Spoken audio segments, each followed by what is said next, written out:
Hi everybody, and welcome to the AT channel. If you'd like to get notifications when we post new videos, please click the subscribe button below. Today we're going to be taking a look at how to add Read and Write to your Chrome browser. So let's get started. Go to Google, type in Read and Write,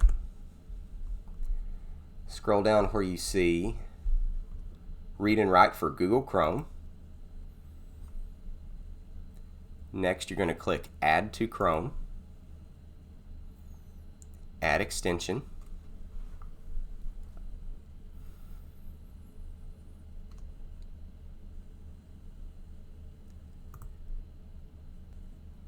next you're going to want to go to your Google Drive. So I'm going to type in drive.google.com.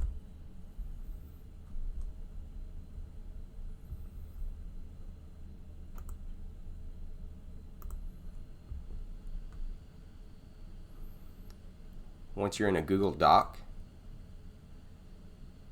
you can click the Read and Write puzzle piece, and there it is. Next video will be showing you what each of these icons mean. Next, it's going to ask you to sign in with Google.